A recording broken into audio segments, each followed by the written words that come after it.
இருக்கும் காலை வணக்கம். பாருங்க, வெயில் அடித்தாலும் இந்த எருக்களம்பு எப்படி இருக்குது பார்த்தீங்களா? தரிசு நிலத்தில் ரொம்ப அழகாக இருக்குது பாருங்க. விநாயகருக்கு மாலை அந்த பூவை தொடுத்து போடுவாங்க. அதுக்குன்னு இந்த பக்தியாக இருக்கவங்களுக்கு தான் தெரியும் அதனோட இந்த பூவோட அருமையெல்லாம். ஒவ்வொரு பூவாக எடுத்து அதை பொறுமையாக கோர்த்து அந்த விநாயகருக்கு படைச்சி அந்த பக்தி சந்தோஷத்தில் இருப்பாங்க பாருங்கள். இந்த பக்திமான்களுக்கு தான் தெரியும் இந்த பூவோட அருமை எவ்வளோ அருமையாக இருக்குது பாருங்கள் எருக்களம்பூ. ஆனால் இது இந்த பால்லாம் ஒரு மாதிரி இந்த கிராமத்தில் புண்ணு வந்துச்சுன்னா அழகாஞ்சு பாருங்கள், அந்த இலையை உடைப்பாங்க. இலையை உடச்சி இந்த பால் வருதா, இந்த பாலை புண்ணில் வைப்பாங்க. இந்த பாலை புண்ணில் வச்சாங்கன்னா புல்ல ஆறிடும்னு சொல்லுவாங்க. கிராமத்தில் அடிபட்டுட்டா சும்மா புண்ணு வந்துச்சுன்னா எதுக்கெல்லாம் பார்க்கும். அந்த காலத்தில் ஆஸ்பத்திரிக்கெலாம் போக மாட்டாங்க, அப்படியே இந்த பாலை தொட்டு வச்சுருவாங்க, ஆறிடும். அந்த காலத்தில் பல வைத்தியங்கள் இருக்குது. அதை கரெக்டாக யாருக்கு நமக்கு காலங்கள் வர வராது மறைஞ்சிக்கிட்டே போகுது. நான் வலது கையில் பிடிச்சி சொல்கிறேன், இடது கையில் பிடிச்சி சொல்லக்கூடாதுல்ல.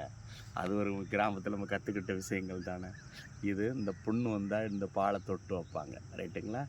அழகாக இருக்குது பாருங்கள், சூப்பராக இருக்குது பாருங்கள். வெயில் காலம் தண்ணி இல்லாமல் கூட அழகாக வருது. நிறைய இடத்துல எங்கள் வயல்களுக்குள்ள காட்டுக்கொள்ளையில் நிறைய அது பாட்டுக்கு முளைச்சி வரும். இது மாதிரி பூ யாருக்கும் தேவைப்பட்டால் சொல்லுங்கள்.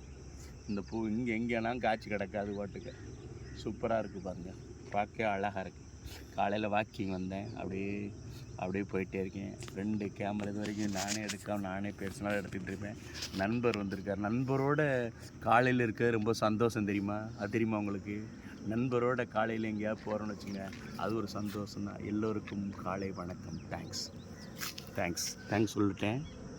அருமையாக இருக்குது. எல்லோரும் பாருங்கள், கிராமத்தில் இப்படி விஷயங்கள் நிறைய இருக்குது. அங்கேயே பாருங்கள், அங்கேயே காமிங்க, இங்கேயும் பாருங்கள். இங்கே எவ்வளோ நீளமாக இருக்குது, எவ்வளோ உயரமாக அளந்து போகுது.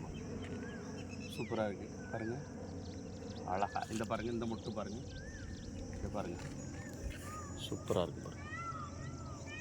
அதெல்லாம் வளர்ச்சியாக இருக்குது. இது ஃபுல்லாக காமிக்க சிம்மு கருவளைக்குள்ளே வருது. அது பாட்டுக்கு இருக்குது, சிம்மு கருவளை. வணக்கம் எல்லோருக்கும் காலை வணக்கம். கிராமத்தில் இப்படி நிறைய செடி கொடிகள்லாம் இருக்கும். இந்த செடி கொடிகளை பார்த்தாலே மனிதனுக்கு ஒரு தனி சந்தோஷம் தான் பாருங்கள். அப்படியே காற்றோட்டமாக நடந்து போகணுங்க. கிராமத்தில் சும்மா வீட்டுக்குள்ளே அடைஞ்சு கிடக்கிறத விட கிராமத்தில் காற்றோட்டமாக போயிட்டு வர்றது. இந்த வெயில் நேரத்தில் வீட்டுக்குள்ளே கூட படுக்க முடியலைங்க, மொட்டை மாடியில் தான் படுக்கிறோம். வெக்கையாக இருக்குது பயங்கரமாக. மொட்டை மாடியில் தண்ணியை போட்டு தெளித்து விட்டுட்டு அழகாக படுத்துறது விஷாமல். குட். எல்லோருக்கும் மீண்டும் காலை வணக்கம். தேங்க்ஸ்.